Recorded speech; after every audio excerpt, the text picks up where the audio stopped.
Comment Satan fait obstacle à nos prières. Combat dans le royaume céleste. Par John Mullinde.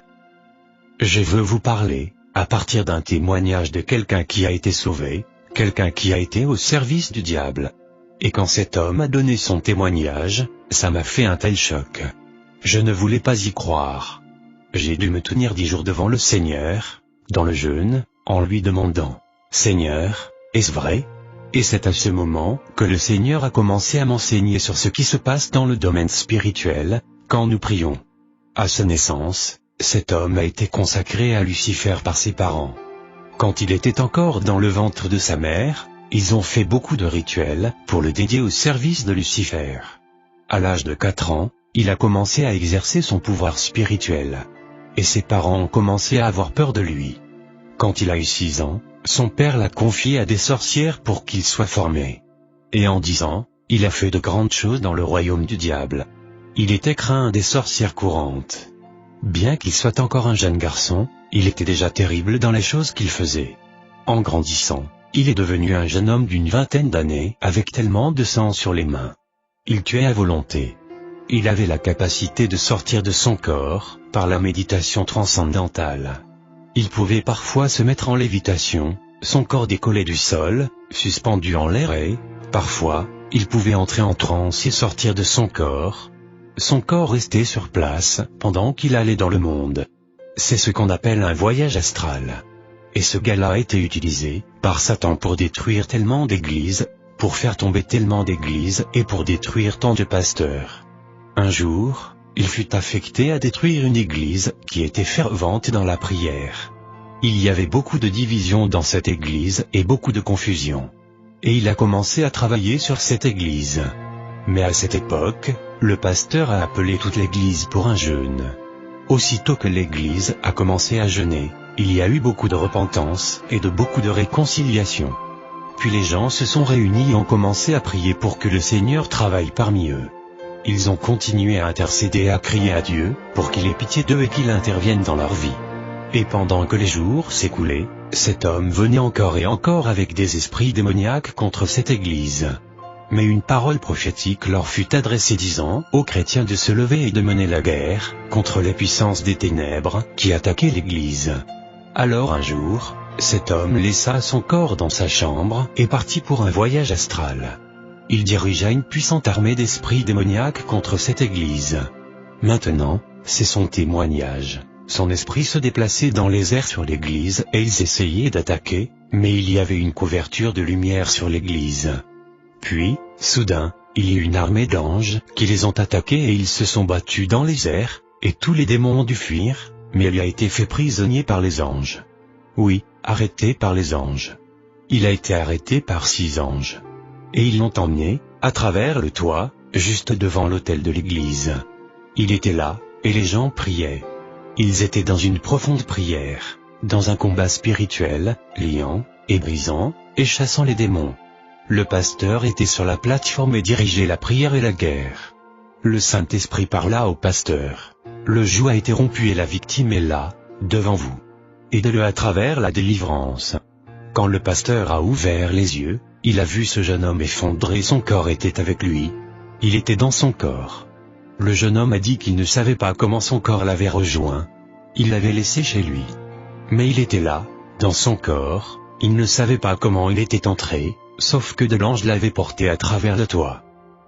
Je sais que ces choses sont difficiles à croire. Mais le pasteur a fait taire l'église et a parlé à l'église ce que le Seigneur lui avait dit, et a demandé au jeune homme, « Qui êtes-vous » Le jeune homme s'est mis à trembler pendant que les démons ont commencé à sortir de lui. Alors ils ont prié pour sa délivrance et, ensuite, il a commencé à nous faire part de sa vie. Ce jeune homme est venu au Seigneur, et il est un évangéliste, prêchant l'évangile. Il est aujourd'hui puissamment utilisé par le Seigneur, en rendant d'autres personnes libres au travers de la délivrance. Une nuit, John Mullinde, suis allé à un dîner. La seule raison pour laquelle j'y suis allé était que quelqu'un m'avait parlé de ce jeune homme et j'étais curieux de le voir et de voir si son histoire était vraie. Je me suis donc assis à ce dîner et, dans la soirée, cet homme a pu donner son témoignage. Il a parlé de tant de choses. Parfois, il se mettait à pleurer à cause des choses qu'il avait faites. Quand il a fini, il a lancé un appel. Il y avait beaucoup de pasteurs dans cette salle. Et il a dit, « J'en appelle à vous, pasteurs. S'il vous plaît, enseignez aux gens comment prier. Les gens qui ne prient pas peuvent être pris par le diable dans n'importe quel domaine, et l'ennemi peut exploiter leur vie et leurs prières de plusieurs façons. L'ennemi sait même comment profiter des prières de ces personnes qui ne savent pas comment prier. Enseignez aux gens comment utiliser l'armure spirituelle que Dieu donne. » Puis il a expliqué comment il a dirigé des expéditions dans les airs. Avec des agents sataniques et beaucoup d'esprits démoniaques, il allait dans les airs et c'était comme un détournement de tout le travail que vous aviez effectué. Alors, régulièrement, il y avait un temps où il devait aller faire la guerre dans les lieux célestes. Et il a dit que, dans les lieux célestes, dans le domaine spirituel, quand l'endroit est recouvert par une couverture de ténèbres, cette couverture est si épaisse qu'elle est comme de la roche. Et elle couvre toute la région. Et ces esprits sont capables d'aller aussi bien au-dessus qu'en dessous de cette couverture. Et à partir de là, ils influencent les événements sur la terre. Quand les mauvais esprits et les agents sataniques humains quittent leur poste, ils descendent sur la terre vers des endroits de ralliement, qui peuvent être soit dans les eaux, soit sur la terre, afin de rafraîchir leur esprit. Et comment font-ils pour rafraîchir leur esprit? Avec des sacrifices que les gens font sur des autels. Ce peut être des sacrifices dans la sorcellerie ouverte, des sacrifices de sang de tous types, mais aussi des avortements, et aussi des guerres, et des sacrifices humains, et des sacrifices d'animaux. Il peut s'agir de sacrifices de débauche où les gens entrent dans des perversions sexuelles de toutes sortes. Et tout cela donne de la force à ces puissances. Nombreux sont les différents types de sacrifices. Il a dit que lorsque les agents sataniques sont en place dans le royaume céleste et que les chrétiens commencent à prier sur la terre, les prières des chrétiens leur apparaissent sous 3 formes. Toutes les prières apparaissent comme de la fumée qui monte vers les cieux. Mais certaines prières apparaissent comme de la fumée, et elles vont à la dérive et disparaissent dans l'air. Ces prières proviennent de personnes qui ont péché dans leur vie et qui ne sont pas disposées à traiter avec ces péchés. Leurs prières sont si faibles qu'elles sont emportées et disparaissent dans l'air. L'autre type de prière est également comme de la fumée qui monte jusqu'à ce qu'elle atteigne cette roche, mais elle ne la traverse pas. Ce sont généralement des gens qui essaient de se purifier, mais ils n'ont pas la foi dans leurs prières. Ils ignorent généralement les différents aspects importants qui sont nécessaires quand on prie. Le 3e type de prière est comme de la fumée qui est pleine de feu. Quand elle s'élève, elle est tellement chaude que, lorsqu'elle atteint la roche commence à fondre comme de la cire. Elle perce la roche et passe à travers. Souvent, quand les gens commencent à prier, leur prière ressemble à celle de la première catégorie, mais quand ils continuent à prier, leur prière change et devient comme celle de la 2e catégorie. Et quand ils continuent à prier, tout à coup elle s'embrase. Et leur prière devient alors puissante, et elle perce et passe à travers la roche.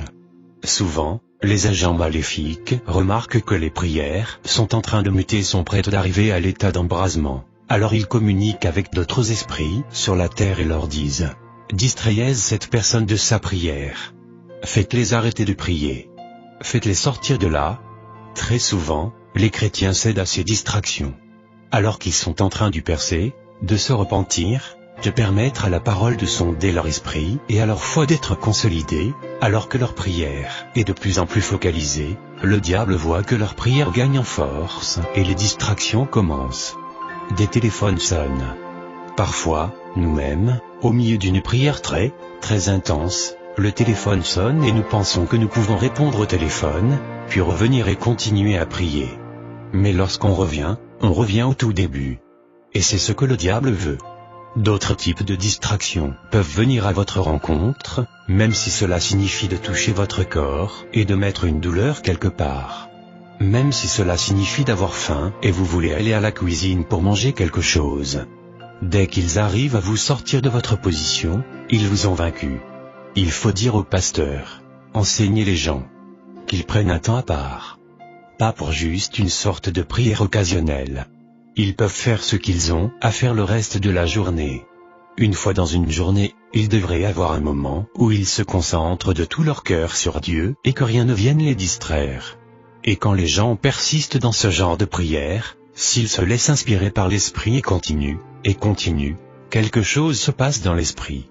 le feu atteint la roche et elle fond. Et cet homme a dit que lorsque la fusion commence, il fait tellement chaud qu'aucun esprit démoniaque ne peut le supporter. Aucun esprit humain ne peut le supporter non plus. Ils prennent tous la fuite. Ils s'enfuient tous. Et il se produit une ouverture dans le domaine spirituel. Et dès que cela arrive, tous ces problèmes dans la prière s'arrêtent. La personne qui prie sur la terre ressent juste que sa prière devient soudain si douce, si agréable, si puissante et intense. Et j'ai découvert qu'à ce moment, normalement, nous perdons la conscience du temps et d'autres choses. Non pas que nous devenons désorientés, mais Dieu prend soin de notre temps. C'est comme si vous laissiez tout tomber et que vous vous connectiez avec Dieu. Et cet homme a dit que quand les prières percent, à partir de cet instant, rien ne peut plus leur résister, et la personne qui prie peut continuer aussi longtemps qu'elle le souhaite. Il n'y a rien qui puisse l'arrêter. Puis il a dit, qu'une fois la prière terminée, le trou reste béant et, quand les gens sortent de leur lieu de prière et s'en vont, ce trou béant se déplace avec eux. Ils ne sont plus à agir sous la couverture. Ils agissent sous des cieux ouverts. Et il dit que, dans cet état, le diable ne peut plus faire ce qu'il veut contre eux. Et la présence du Seigneur est comme un pilier qui vient du ciel et qui se place sur leur vie. Ils sont protégés. Et il y a tellement de puissance à l'intérieur de ce pilier que, quand il se déplace, cette présence touche d'autres personnes. Il discerne ce que l'ennemi a fait chez d'autres personnes. Et quand il parle aux gens et que ces gens sont devant eux, ceux-ci entrent à l'intérieur de ce pilier. Et aussi longtemps qu'ils restent à l'intérieur de ce pilier, tous les liens de l'ennemi faiblissent. Alors, quand ces gens qui ont cette percée spirituelle parlent de Jésus-Christ avec des pécheurs, la résistance de ces derniers est faible. Et c'est si facile de les sortir des ténèbres. Quand ils prient pour les malades ou prient pour quelque chose, cette présence fait toute la différence. Et cet homme dit que le diable déteste ces gens-là. Et il a dit que s'il y a des endroits où la prière est régulièrement pratiquée de cette manière, la présence vient sur cet endroit et ne la quitte pas. Ainsi, même les gens qui ne connaissent pas Dieu, quand ils viennent dans ce lieu, tout d'un coup, tous leurs liens sont fragilisés. Et si quelqu'un prend soin de les enseigner patiemment et dans l'amour, il peut facilement les arracher des ténèbres, non pas par la puissance, ni par la force, mais par l'Esprit de Dieu qui est présent. Mais il a dit que si personne ne prend soin de ces gens, ils entrent dans la présence, ils se sentent coupables, ils commencent à se poser des questions, pour savoir s'ils doivent céder ou pas, mais ils ne sont pas arrachés aux ténèbres et, quand ils s'éloignent de là, leurs liens deviennent encore plus forts. Et le diable fait tout son possible pour ne pas leur permettre de revenir dans ce genre d'environnement. Vous pouvez imaginer que nous étions tous assis à regarder cet homme. Il nous racontait les choses qu'il utilisait pour agir et ce qu'il faisait pour voir. Puis il nous a dit ce qu'ils font aux gens qui percent dans la prière. Il a dit qu'il repère ces gens, il les étudie et relève tout ce qu'ils peuvent trouver sur cette personne. Alors, ils connaissent ses faiblesses, et quand l'un de les tient en échec dans la prière et perce, ils communiquent avec d'autres esprits et disent « Ciblez-le avec ceci, et avec cela, et avec cela, ce sont ses faiblesses. » Alors, quand cette personne sort de son lieu de prière, l'esprit de prière est sur lui, la présence de Dieu est sur lui, son esprit est fortifié, la joie du Seigneur est sa force. Et quand il se déplace, l'ennemi essaie de faire ces choses qui peuvent le détourner et l'empêcher de se concentrer sur le Seigneur. Si l'humeur est son domaine de faiblesse, alors l'ennemi va pousser des gens à faire des choses qui peuvent vraiment le mettre en colère. Et s'il n'est pas sensible à l'Esprit Saint et qu'il se laisse aller à la colère, il détourne ses yeux du Seigneur. Il se met en colère, et quelques minutes plus tard, il veut mettre tout ça derrière lui et continuer à marcher dans la joie du Seigneur. Mais il ne la ressent plus. Il essaie de se sentir bien à nouveau, mais il ne le peut toujours pas. Pourquoi ? Quand il a cédé à la tentation, ils ont travaillé dur pour refermer la porte d'en haut. Et une fois qu'ils ont restauré la roche, la présence de Dieu est coupée. La personne ne cesse pas d'être un enfant de Dieu, mais ce supplément d'onction qui était sur sa vie, cette présence qui peut agir sans qu'il n'y ait rien à faire, cela est juste coupé. Les démons cherchent où sont les faiblesses des gens. Si c'est dans la tentation sexuelle, l'ennemi va préparer des gens, des événements, quelque chose qui va soudainement faire ressortir cette passion, pour aller vers cette tentation. Et si l'homme cède à cette tentation, accepte de recevoir ses pensées, il se distrait, et quand il en a fini de prier qu'il veut à nouveau se déplacer dans l'onction, il s'aperçoit qu'elle n'est tout simplement plus là. Peut-être vous dites-vous, ce n'est pas vrai. Rappelez-vous seulement ce que la Bible dit. Mettez le casque du salut. Mettez sur vous la cuirasse de la justice. Normalement, nous ne faisons pas attention à l'utilité, à la fonction de ces armes de guerre. Mais rappelez-vous ce que Jésus nous demande de prier à la fin du « Notre Père ». Ne nous soumets pas à la tentation, mais délivre-nous du malin.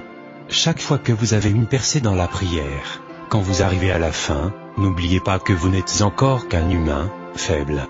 Rappelez-vous que vous n'êtes pas encore parfait. Demandez au Seigneur, et dites, « Seigneur, j'ai aimé ce temps de prière, mais quand je sors dans ce monde, ne me soumets pas à la tentation. Ne me permets pas de marcher dans les pièges du diable. Je sais que l'ennemi a mis des pièges devant moi. Je ne sais pas sous quelle forme. Mais je sais que je suis encore faible dans certains domaines. Je sais que si je me trouve au mauvais endroit, je risque de céder. Protège-moi, Seigneur. Quand tu me vois me diriger vers là où se trouve le piège, fais-moi juste me tourner de l'autre côté. Interviens, ô Seigneur. Ne me permets pas d'avancer juste avec ma propre force et ma propre capacité. Délivre-moi du malin. Dieu est capable de le faire. Il est capable. C'est pour ça que, parfois, quand des choses arrivent, tout ce que vous avez à dire c'est « Merci, Jésus ». C'est pour ça que l'apôtre Paul a écrit dans 1 Thessaloniciens 5, 18. « Rendez grâce en toutes choses, car c'est à votre égard la volonté de Dieu en Jésus-Christ. » Certaines choses ne sont pas bonnes. Elles peuvent être douloureuses. Et nous nous demandons pourquoi Dieu ne nous les permet pas. Si seulement nous savions qu'il ne fait que nous sauver de ces choses, nous le remercierions. Quand nous apprenons à faire confiance au Seigneur, nous le remercions en toutes choses. Bien-aimé, je ne sais pas s'il faut aller plus loin, parce que je ne veux pas commencer quelque chose que je ne pourrai pas terminer. Permettez-moi juste de passer à l'étape suivante. Cet homme a dit que quand la prière perce comme ça, la réponse arrive toujours. Il a dit qu'il ne connaît pas un seul cas où la prière a percé et où la réponse n'est pas arrivée. Il dit que la réponse arrive toujours, mais que, dans la plupart des cas, la personne qui a demandé n'arrive jamais à avoir cette réponse. Pourquoi ? À cause de batailles dans les lieux célestes. Il dit que pendant le temps où ils réussissent à couper la liaison avec le ciel et à restaurer la roche, ils regardent cette personne et ils attendent parce qu'ils savent que la réponse est définitivement reportée. Et puis cet homme a parlé de quelque chose qui a vraiment ébranlé ma foi. C'est à cause de ce qui suit et qu'il a partagé avec nous que j'ai fait un jeûne de 10 jours pour demander « Seigneur, est-ce vrai ? Peux-tu me le prouver ?» Cet homme a dit que chaque chrétien a un ange à son service. Maintenant, nous savons ce que la Bible dit des anges en Hébreux 1, 14. Ne sont-ils pas tous des esprits au service de Dieu, envoyés pour exercer un ministère en faveur de ceux qui doivent hériter du salut ? Il a dit que quand les gens prient, la réponse arrive dans les mains de l'ange. Et l'ange apporte la réponse, comme on peut le lire dans le livre de Daniel. Puis il a dit quelque chose de vraiment difficile. Si celui qui prie connaît les armes spirituelles et s'en est revêtu, la réponse vient par un ange, qui est également revêtu de l'armure complète. Mais si celui qui prie ne fait pas attention à son arsenal spirituel, leurs anges viennent sans armure spirituelle. Les chrétiens qui ne se soucient pas de cela arrivent dans l'âme. Ils ne combattent pas dans l'esprit. Leurs anges viennent sans leur casque. Quelle que soit l'arme spirituelle que vous ignorez sur la terre, l'ange ne l'a pas non plus quand il vous sert. En d'autres termes, notre armure spirituelle n'est pas la protection de nos corps physiques, c'est la protection de nos exploits spirituels. Cet homme a dit que, lorsque l'ange arrive, les démons se focalisent dessus, ils le regardent et repèrent les zones qui ne sont pas protégées, et ce sont ces zones qu'ils attaquent. S'il n'a pas de casque, il tire sur sa tête. S'il n'a pas de cuirasse, il tire sur sa poitrine. S'il n'a pas de chaussures, ils font un feu pour qu'il marche dans le feu. Maintenant, je suis en train de répéter ce que dit cet homme. En fait, nous lui avons demandé, les anges peuvent-ils sentir le feu ? Et vous savez ce qu'il nous a répondu ? Souvenez-vous, il s'agit d'un royaume spirituel. Ce sont des esprits qui traitent avec les esprits. La bataille est intense, et quand ils maîtrisent un ange de Dieu, la première chose qu'ils ciblent c'est la réponse qu'il apporte, et il la leur donne. c'est ce les démons donnent à ceux qui font des cultes sataniques, de la sorcellerie et à ceux qui disent « j'ai eu ça par la magie ». Rappelez-vous ce qu'il est écrit en Jacques 1, 17. Toute grâce excellente et tout don parfait descend d'en haut, du Père des Lumières. Ça veut dire que toutes les bonnes choses viennent de Dieu. Alors d'où viennent les choses que le diable donne à son peuple? Certaines personnes qui ne peuvent pas avoir d'enfants vont voir des sorciers et des satanistes, et elles tombent enceintes. Qui leur a donné ce bébé? Satan est-il un créateur? Non. Il le vole à ceux qui ne prient pas jusqu'à la fin. Il est écrit en 1 Thessaloniciens 5, 17. Priez sans cesse. Et Jésus a dit en Luc 18, 8. Mais quand le Fils de l'homme viendra, trouvera-t-il la foi sur la terre? Êtes-vous toujours en train d'attendre? Ou avez-vous laissé l'ennemi voler ce pourquoi vous avez prié?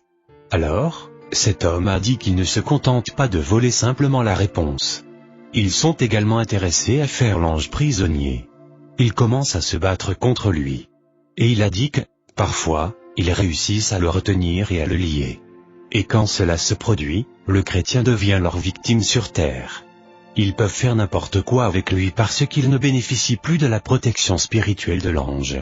Je lui ai demandé, « Vous voulez dire qu'un ange peut être retenu prisonnier par des forces démoniaques ?» Cet homme ne connaissait même pas les Écritures au moment où il a dit tout cela. Il ne connaissait pas beaucoup la Bible. Il partageait tout simplement ses expériences. Et il a dit qu'il ne retenait pas l'ange très longtemps parce que, quand d'autres chrétiens priaient quelque part, du renfort arrivait, et les anges étaient libérés. Si le chrétien responsable de la prière ne perce pas dans sa prière, l'ange reste prisonnier. Alors, l'ennemi envoie à cette personne son propre ange, en tant qu'ange de lumière, et c'est là que surviennent les tromperies, les fausses visions et les fausses prophéties, les mauvais dirigeants. Je veux dire par là que dans leur directive, dans la direction spirituelle, ils prennent des mauvaises décisions de toutes sortes. Et souvent, ces personnes sont ouvertes à toutes sortes d'attaques et de liens. J'ai quitté ce dîner tellement troublé. J'ai demandé au Seigneur, « Seigneur, je ne veux même pas essayer de croire à tout ça. Ça enlève toute ma confiance et ma sécurité. » Quand je me suis mis devant le Seigneur pendant ces 10 jours, le Seigneur a fait 2 choses. Premièrement, non seulement il a confirmé tout ce que j'avais entendu, mais en plus il a ouvert mon esprit, pour voir beaucoup plus que ce que cet homme n'avait pu nous dire concernant ce qui se passe dans le domaine spirituel. Deuxièmement, il m'a montré ce que nous sommes censés faire quand cela arrive afin que nous ne soyons pas vaincus, mais que nous puissions vaincre. Nous avons besoin de connaître 3 choses et de vraiment prendre la mesure de ces 3 choses. 1. Comment agir avec les armes dans notre combat. La Bible les appelle les armes de Dieu. Ce ne sont pas nos armes. Ce sont les armes de Dieu. Quand nous les utilisons, nous permettons à Dieu de se battre pour nous. 2. Comprendre la relation entre le ministère des esprits, les anges, et notre vie spirituelle. Et être attentif à ce qui se passe dans notre cœur comme responsable, pour que ce qui doit se passer dans l'esprit en ce qui nous concerne. 3. Le Saint-Esprit. Le Saint-Esprit n'est pas censé venir en tant que notre serviteur, pour nous servir et nous apporter des choses. Il n'est pas à courir de droite à gauche vers le Père, pour lui faire part de ce dont nous avons besoin. Ça, c'est le travail des anges. Mais il se tient à nos côtés. Pourquoi faire? Nous guider, nous enseigner, nous conduire, nous aider à prier de la bonne façon. Et quand ces choses se produisent dans le domaine spirituel, il nous dit, et parfois il vous réveille dans la nuit et dit, « Prie ». Vous dites, « Non, ce n'est pas encore l'heure ». Et il dit, « Prie maintenant ». Pourquoi?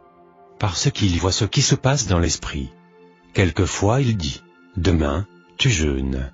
Vous dites, « Oh, non, je commencerai lundi ». Mais lui sait ce qui se passe dans le domaine spirituel. Nous devons apprendre à être sensibles au Saint-Esprit. Il nous guide dans les sentiers de la justice.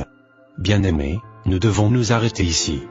Peut-être que demain matin, nous pourrons parler de comment avoir une prière efficace, apprendre à faire la guerre dans l'esprit, et comment nous pouvons faire une percée. Comment maintenir notre percée une fois que nous l'avons obtenue. Et une fois que nous apprenons ça, prier devient agréable. Puis, nous apprenons une chose, cette bataille n'est pas la nôtre, la bataille est à notre Seigneur. Alléluia. Nous allons juste nous lever. Regarder quelqu'un dans les yeux, et pensez seulement au nombre de fois où cette personne a pu manquer ce que Dieu avait pour elle. Mais joignez vos mains, si vous le pouvez, avec 2 ou 3 personnes, et dites-vous seulement les uns aux autres: on ne veut plus de défaite. Nous pouvons vaincre. Il y a assez de puissance pour vaincre. Jésus a déjà fait tout le travail. Priez les uns pour les autres, que le Seigneur vous aide à vaincre. Nous ne devons pas perdre. Il y a assez de grâce, assez de puissance pour la victoire. Merci Jésus.